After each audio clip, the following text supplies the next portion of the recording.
Saludos. El tema que estaremos exponiendo a lo largo de este tiempo es la absorción de gases.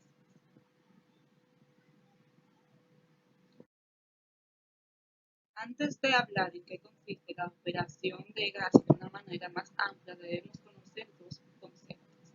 La absorción es una operación unitaria que consiste en la separación de uno o más componentes de una mezcla gaseosa con la ayuda de un disolvente químico. Concretamente, la absorción de gases, un vapor soluble se absorbe desde una mezcla con la ayuda de un gas inerte mediante un líquido, en el que el gas que es disoluto es más o menos soluble. Se necesita o se requiere de un gas inerte, ya que este no intervendrá en el proceso o en la operación de transferencia de masa a una corriente constante. Los equipos más utilizados en la absorción de gases se representan de la siguiente manera. Pueden ser lechos de relleno, torres de spray, de película, columnas de platos, tanques agitados, columnas de burbujeo. También cabe mencionar que se pueden utilizar cámaras o torres al vacío y también recipientes con agitación y rocío. Concretamente, les estaremos explicando el funcionamiento de la torre empacada. Las torres empacadas. Una torre empacada es el equipo más utilizado en el proceso de absorción de gas y también tiene aplicaciones en la destilación. Pero, ¿en qué consiste este equipo? Este equipo consiste en un cuerpo cilíndrico que puede estar construido a base de madera, de metal y también puede estar construido a base de porcelana química. Como se puede apreciar en la imagen, en la parte superior está la salida del gas y en la parte inferior la entrada del gas. Por otro lado, en la parte inferior está la salida del líquido y en la parte inferior la entrada del líquido. Pero ¿cómo funciona concretamente? Funciona de la siguiente manera. El gas accede a la torre por la parte inferior, como se muestra en la imagen, donde el gas es el soluto. Este asciende a la torre a través de los intersticios, que son los huecos que están en el empaque. En la parte superior, donde está la entrada del líquido, entra el líquido. Este líquido puede ser un disolvente o una solución diluida y se distribuye gracias al distribuidor de líquido que se encuentra en la derecha de la torre. Mientras que el gas asciende a la torre, el líquido, que es el licor débil o el licor de baja concentración, desciende a contracorriente y se va enriqueciendo del gas, que es el soluto. Una vez ya el gas está diluido y agotado, abandona la torre por la parte superior, como se muestra en la figura.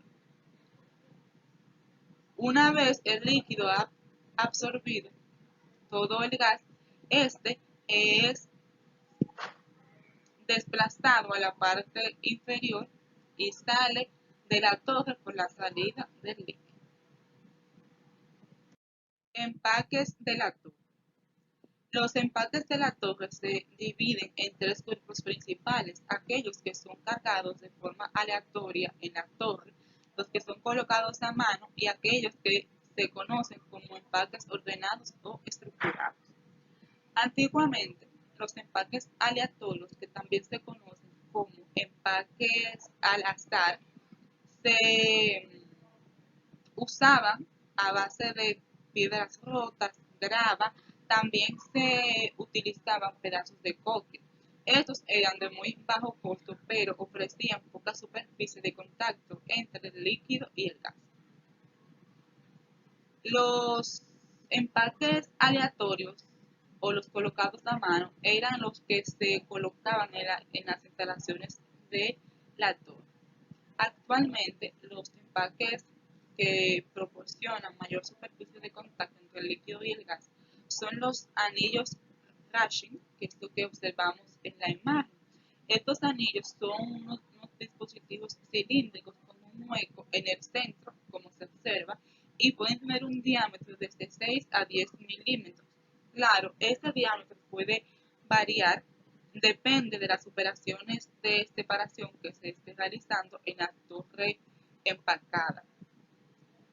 Estos anillos o estos empaques se fabrican a base de porcelana química, de arcilla y de plásticos, exceptuando materiales que contengan ácido fluorhídrico y álcalis, porque son realmente oxidantes. Ahora, estos empaques deben cumplir con ciertas características, las cuales son que sean químicamente inertes, es decir, que no reaccionen con el fluido que esté en la torre, que no sean corrosivos, que tengan resistencia mecánica, entre otras cosas. Continuando, la selección del disolvente. La selección del disolvente es el punto, o uno de los puntos más importantes a la hora de hacer una operación de absorción de gas. Este va a depender de cuál sea el objetivo de la absorción. Si el objetivo es producir una solución en específico, la selección del disolvente quedará establecida en el producto. Sin embargo, si se necesita eliminar por medio de la absorción eh, un componente del gas, la selección del disolvente quedará a nuestra elección. De cualquier manera, se deben cumplir ciertos requerimientos. Antiguamente se usaba el agua como disolvente porque tenía bajo costo y también porque es muy abundante. Sin embargo, solo se puede utilizar el agua cuando el gas es soluble en agua. Si se emplean hidrocarburos ligeros, se utilizan como disolvente el aceite, y si trabajamos con gases ácidos, como por ejemplo el dióxido de carbono, el óxido de azufre o el sulfuro de hidrógeno, se utilizan disolventes químicos especiales. Los requerimientos a tomar en cuenta son los siguientes. La solubilidad del gas. El gas debe tener elevada solubilidad a fin de aumentar la velocidad de absorción y reducir al mínimo posible la cantidad de disolvente que utilizamos. Volatilidad.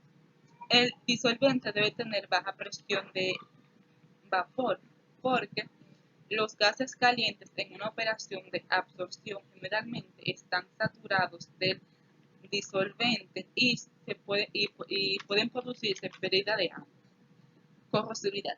El disolvente no debe ser corrosivo porque afectará obviamente a la operación y deteriorará los empaques.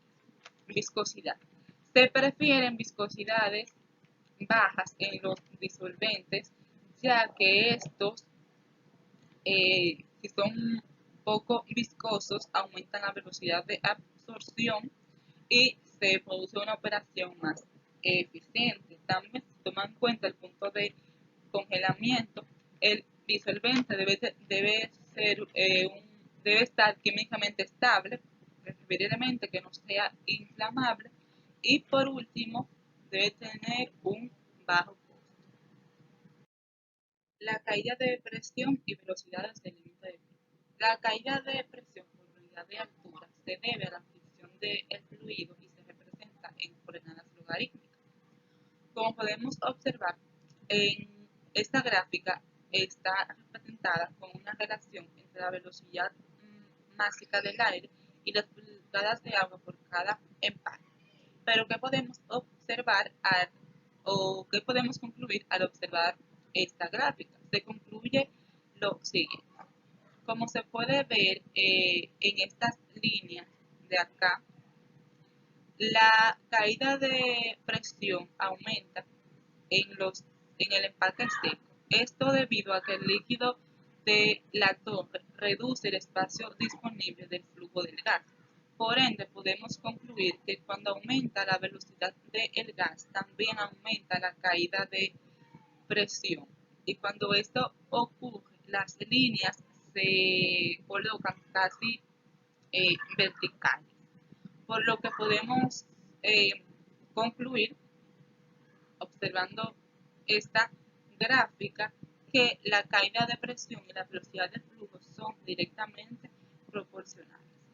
Ahora bien, hay un tema muy importante que es el contacto entre el gas y el líquido en una torre empacada. El contacto entre el líquido y el gas es el requisito más difícil de cumplir en una torre de empaque cuando se hacen operaciones de absorción de gas. ¿Por qué es esto? De manera ideal, cuando el líquido ingresa a la torre empacada, como expliqué anteriormente, esta se distribuye en forma de película por todo el empaque. Eso es de manera ideal porque realmente esto no ocurre. Cuando se registran bajas velocidades de flujo, hay parte del empaque que se mantiene seco. A este fenómeno se le conoce como canalización y es uno de los fenómenos que causan mayores problemas y hacen menos eficientes a las torres empacadas. Ahora vamos a continuar. Velocidad de inundación. El diseñador debe escoger una velocidad suficientemente distante de la velocidad de inundación para garantizar una operación segura, pero no tan baja que se requiera de una columna mucho más grande. ¿Por qué se hace énfasis en esto para que no se requiera una columna más grande? Porque anteriormente mencioné la canalización. La canalización afecta a las torres, específicamente afecta a las torres que son grandes. Por esta razón, el punto de inundación debe controlarse. ¿Qué es el punto de inundación? El punto de inundación es la fase de operación de la torre donde existe retención de líquido. Entonces se debe cuidar este aspecto porque esto hace que la torre y que el proceso de absorción de gases sea menos eficiente. Como se aprecia en la imagen, la velocidad óptima es del orden del 50% y se representan en correlaciones para estimar las velocidades de carga e inundación, es decir, los puntos de carga y los puntos de inundación. También eh, muestran, por ejemplo, en esta imagen se muestra las correlaciones de carga frente a las correlaciones de inundación, donde se muestra también la velocidad del gas, la densidad del agua y otros factores importantes. Entonces, para concluir, eh, voy a leer sobre los fundamentos de absorción. Los cálculos de altura de la torre se basan en balances de materia, balances de entalpía, en balances de la fuerza impulsora y de los coeficientes de transferencia de materia. Ahora bien, existen heurísticas que no deben pasarse por alto a la hora de operar una torre de absorción, una torre empacada para una torre de absorción, la cual es la siguiente. Se debe operar a la temperatura de alimentación, que es generalmente mayor a la temperatura atmosférica. Cuando se trabajan con torres altas, se necesitan más distribuidores de líquido. ¿Pero por qué se necesita esto? Se necesitan más distribuidores de líquido para disminuir o erradicar el fenómeno de la canalización. Bueno, siguiendo con la exposición, ahora vamos a entrar al tema de la relación que existe entre el gas y el líquido limitante o mínimo. La relación entre los flujos molares del líquido y el gas se nos indica a través de la ecuación 18.6, la cual lleva por nombre ecuación de la línea de operación. Esta nos indica también que la pendiente media de la línea de operación es la relación que existe entre estos dos flujos. Entonces, en esta ecuación, la X y la Y representan las composiciones globales tanto del líquido y el gas cuando ellos están en contacto en cualquier sección de la columna. La v es la velocidad del flujo molar de la fase gaseosa y la L la velocidad de la fase líquida, pero teniendo en cuenta que debe de ser en un mismo punto de la torre. Entonces, la relación estos, entre estos flujos, gas y líquido, en cualquier punto de la columna se obtiene reordenando esta ecuación. Bueno, aquí tenemos la figura 18.10, la cual nos representa gráficamente la relación gas-líquido limitante o mínimo. Según el libro, se supone que las composiciones para una altura determinada son independientes de la posición en el empaque. La absorción de un componente soluble desde una mezcla gaseosa da lugar a una disminución de la velocidad total del gas a medida que el gas pasa a través de la columna, mientras que el flujo del líquido aumenta. Estos cambios provocan una ligera curvatura, como lo vemos aquí en la línea de equilibrio, pero para que el flujo del líquido disminuya, se debe de suponer que tanto la velocidad del gas como las concentraciones extremas, las cuales son X sub A, Y sub A y Y sub B, se tienen que mantener constantes.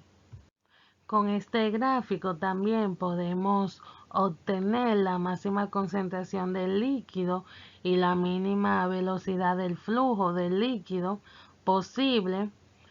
Esto lo obtenemos cuando la línea de operación toca con la línea de equilibrio, tal como se observa aquí, donde la línea que corresponde a la línea AB en la figura 18.10. Para esta condición se necesita una altura infinita de la sección empacada, toda vez que la diferencia de concentración para la transferencia de masa se vuelve cero en el fondo de la torre. Hay que tener en cuenta que en cualquier torre real la velocidad del líquido tiene que ser mayor que este mínimo para conseguir el cambio especificado en la composición del gas.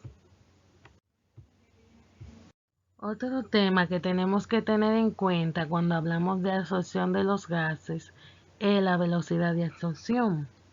Esta se expresa de cuatro formas diferentes, utilizando tanto coeficientes individuales como globales, los cuales están basados en las fases gaseosa o líquida. Tenemos que destacar que la mayor parte de los cálculos se utilizan coeficientes volumétricos debido a que se nos hace más difícil determinar los coeficientes por unidad de área. También que el propósito de este cálculo del diseño consiste por lo general en determinar el volumen total del absorbedor. La velocidad de absorción por unidad de volumen de la columna empacada se determina por cualquiera de las siguientes fórmulas que tenemos del lado derecho, donde X y Y se refieren a la fracción molar o mol del componente que se va a absorber. Tenemos que K sub X y K sub Y son los coeficientes individuales y estos están basados en una unidad de volumen. como lo están por lo general los coeficientes globales, que se representan por K sub X y K sub Y, pero con la K mayúscula.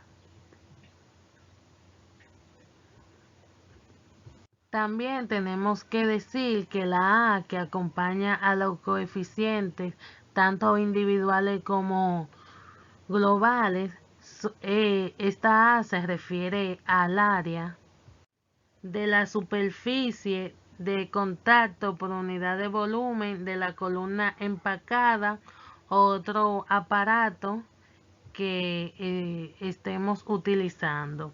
Es difícil medir o predecir esta área, pero en la mayoría de los casos resulta innecesario conocer el valor real que ésta tenga, puesto que los cálculos del diseño se basan más en lo que son los coeficientes volumétricos.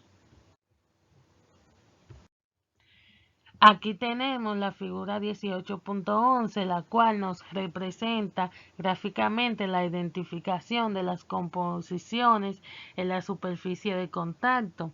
Esta figura realmente hace alusión a lo que es la ecuación 18.11, que trata de la línea de operación con una pendiente.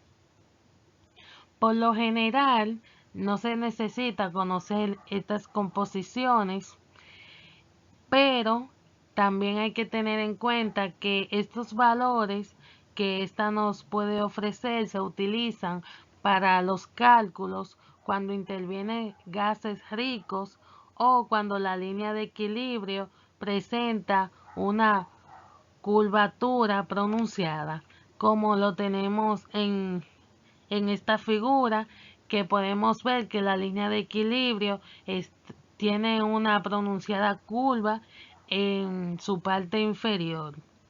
También a través de esta figura podemos ver que existe la pendiente, la cual está entre el medio de la línea de operación y la línea de equilibrio.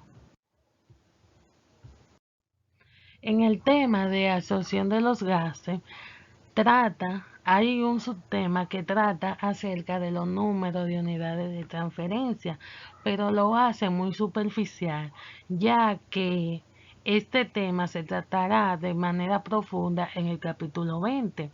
Aquí lo que quieren dejar dicho con este número es que es similar al número de etapas ideales, pero que los valores son iguales solo si la línea de operación y la línea de equilibrio son rectas y paralelas, como lo vemos aquí en la figura 18.13, que nos representa gráficamente la relación entre el número de unidades de transferencia y el número de platos teóricos. Aquí en la figura 18.13a podemos ver que la línea de operación y la línea de equilibrio son paralelas, mientras que en la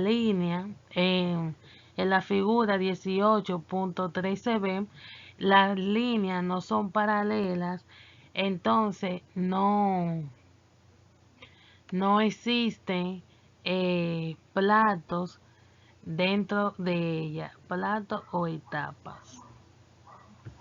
También podemos destacar que en la figura 18.13a existen alrededor de 4 etapas ideales y 4 unidades de transferencia, pero como en la figura 18.13b el número de transferencia es mayor que el número de etapas ideales, ya que la línea de operación es recta, pero es más inclinada que la de equilibrio.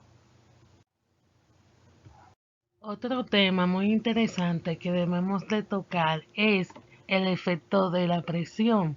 Las columnas de absorción con frecuencia son operadas bajo presión para incrementar la capacidad y elevar las velocidades de transferencia de masa. La presión parcial de equilibrio del soluto depende solo de la composición del líquido y de la temperatura, así que la fracción molar del equilibrio en el gas varía inversamente con la presión total, como se nos representa de forma analítica aquí en la ecuación 18.30.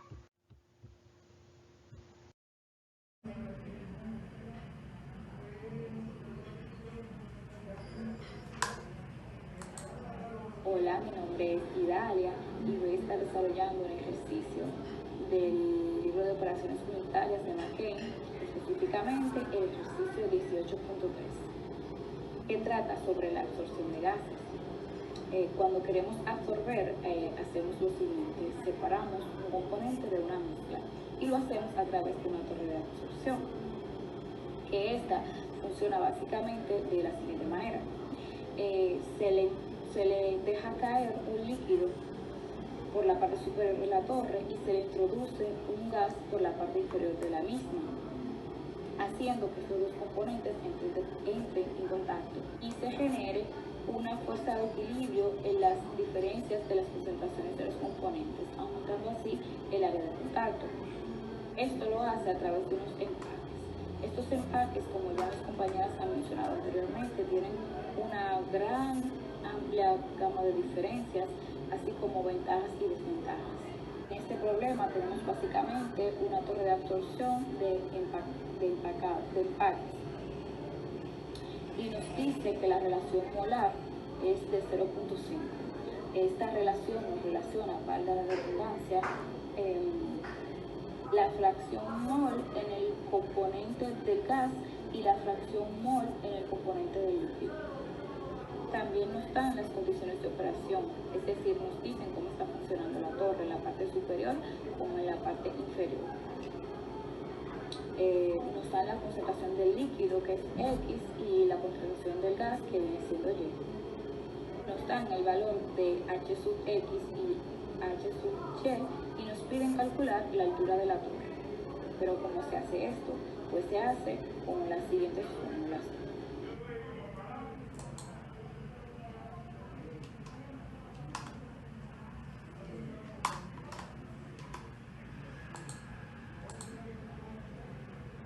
De equilibrio que nos dieron en el problema, calculamos lo que es el equilibrio, y para ello utilizamos concentración del líquido en la parte superior, que viene siendo 0, y lo multiplicamos por 0.05.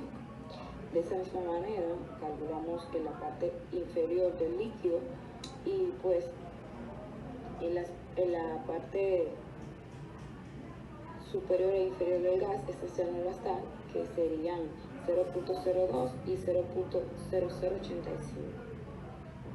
Y no tenemos flujo de vapor ni flujo de líquido, pero eso no importa. Las concentraciones tanto de entrada como de salida. Podemos despejar la fórmula B sobre L de las concentraciones que nos dan, que viene siendo 9.23.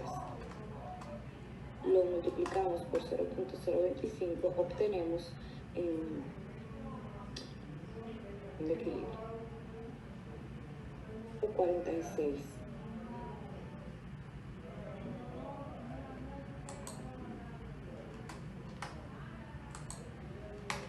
Explicado antes en las fórmulas, calculamos el número de unidades de transferencia, que al sustituir los valores nos dan 1.884, y en la altura de unidad de transferencia sustituimos los valores y nos dan, y calculamos obviamente, y nos da 0.597 metros.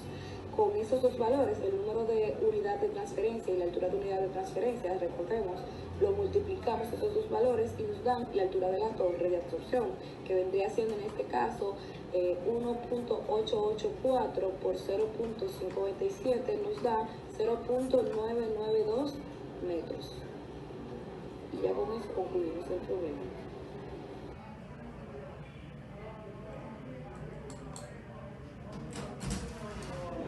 La distorsión. La distorsión es un proceso de separación físico en el cual una corriente de vapor remueve compuestos de una corriente líquida. Esto puede suceder con un único componente o con varios. El método es hacer que en fase líquida las condiciones de transferencia sean las más favorables para que uno o varios componentes sean transferidos a la fase de vapor. Un ejemplo cotidiano de desorción es el proceso de secado de la ropa, específicamente del agua dentro de la ropa, que se encuentra en fase líquida y pasa a fase de gas, de la ropa, que es sólido, al aire. Por tanto, podemos decir que la desorción es la operación inversa a la absorción, donde el soluto pasa de la fase líquida a la fase gaseosa. La transferencia de materia en la desorción tiene lugar porque la presión parcial del componente gaseoso en la fase líquida es menor que la presión que tendría de solución en fase líquida con ese gas. Por tanto, al momento de confinar es el vapor de agua adecuado, algunas moléculas de hidrocarburo pasarán a estado gaseoso mezclándose hasta encontrar el estado de equilibrio.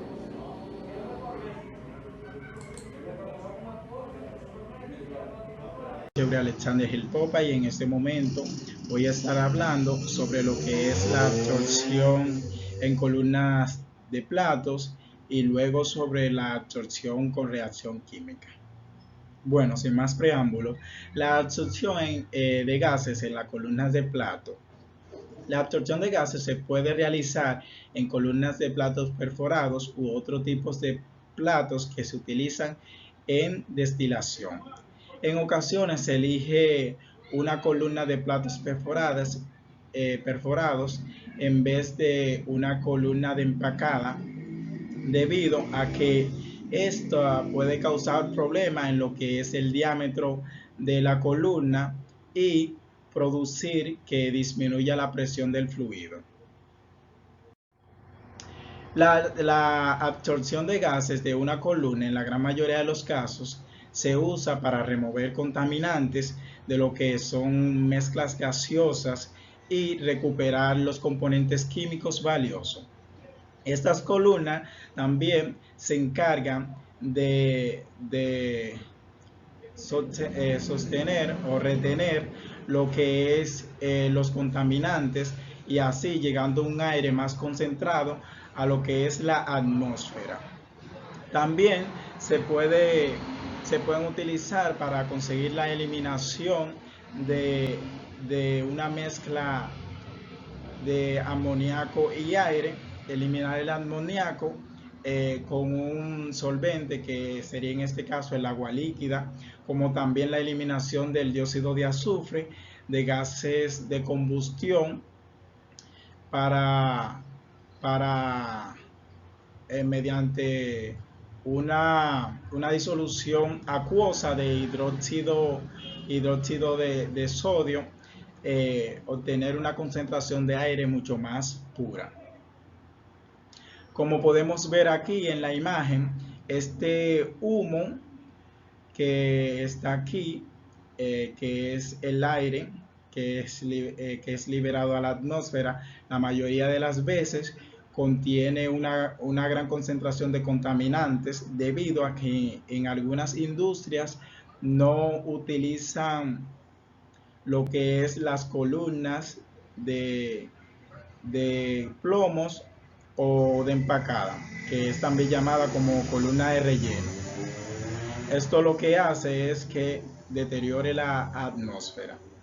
Pero gracias al avance tecnológico, la mayoría o un 95% de las industrias utilizan este método para así obtener un aire más concentrado.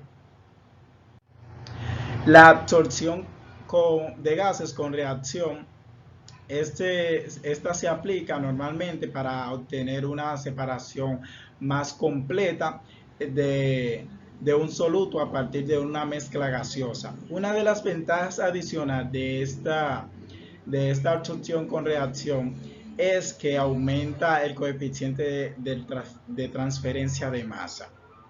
También aquí se utiliza lo que es el balance de materia de una forma abundante, ya que mediante este balance, que se puede hacer un balance global como un balance por componente, se puede obtener lo que son las concentraciones exactas de dicha mezcla o de dicha absorción. Aquí podemos tener cuáles reactivos están limitantes, cuáles están en exceso, qué cantidad entra, qué cantidad sale, de una manera más precisa. Que esto lo vimos cuando vimos balance de materia y energía con reacción. Aquí tenemos lo que es una torre de relleno, que mi compañera Leonela al principio le habló sobre eso. Espero que hayan entendido de una forma agradable. Aquí le voy a explicar lo que es la eliminación del dióxido de azufre, aquí de gases de combustión con una disolución acuosa de hidróxido de sodio. Aquí podemos observar que en la columna de relleno, aquí tenemos en la parte inferior una entrada de gas y una salida de un líquido. En la parte superior tenemos una salida de gas y una entrada de un líquido. Bueno, en la parte inferior, en la entrada de gas, va a entrar una mezcla gaseosa de dióxido de azufre y de aire, y va a entrar un agua líquida por la entrada del líquido. Lo que mediante a los procesos que ya he explicado anteriormente ocurre una disolución, ya que el agua se puede disociar con el amoníaco, lo que permite que el aire se libere por la salida de gas superior con una mayor concentración o pureza hacia la atmósfera. Entonces, esa disociación del amoníaco con el agua líquida se va por la parte inferior izquierda, que sería la salida del líquido. Entonces, también podemos ver lo que es una columna de platos en esta parte, que estarán explicando en el capítulo 21 más detalladamente y cada uno de sus pasos, ya que esta es la columna que se utiliza en lo que es la destilación, y el capítulo 21 habla de la destilación. Aquí les voy a explicar lo que es la eliminación de amoníaco a partir de una mezcla gaseosa de amoníaco y aire por medio de agua líquida. ¿Verdad? Aquí tenemos una entrada que va a ser la de el agua líquida por la parte superior, y por la parte inferior va a entrar lo que es una mezcla de gases, que está el amoníaco y el aire. Aquí, luego de una serie de procesos y reacciones, el amoníaco se va a diluir con lo que es con el agua, y el aire va a salir por este lado, por aquí, con una mayor concentración, y lo que indica que no va a afectar a la atmósfera como han pasado en la mayoría de los casos, que el aire sale con una serie de contaminantes, la cual le hace daño y deteriora a la atmósfera. Por lo que la disolución del amoníaco y el agua líquida va a salir por esta parte inferior.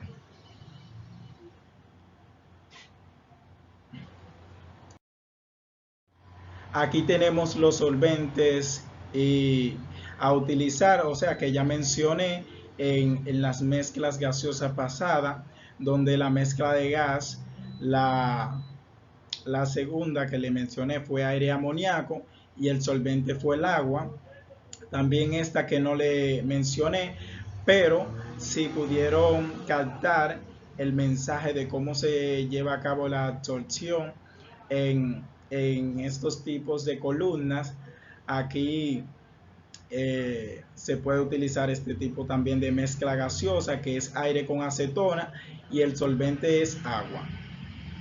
También en la mezcla gaseosa de aire y dióxido de azufre, el solvente fue una disolución alcalina, o sea que fue el hidróxido de sodio, que es una disolución alcalina. Bueno, hasta aquí fue mi exposición, espero que sea de su agrado, y cabe destacar que la absorción de gases a nivel general se utiliza para obtener una mayor separación de componentes de forma selectiva, lo que ayuda tanto a nivel industrial, como le había dicho, que no afecta tanto el aire liberado a la atmósfera, no afecta de una manera tan grave gracias a este método, o a este método de las columnas de absorción, ya sea de platos o pueden ser empacadas, etcétera. Muchas gracias, es todo de mi parte.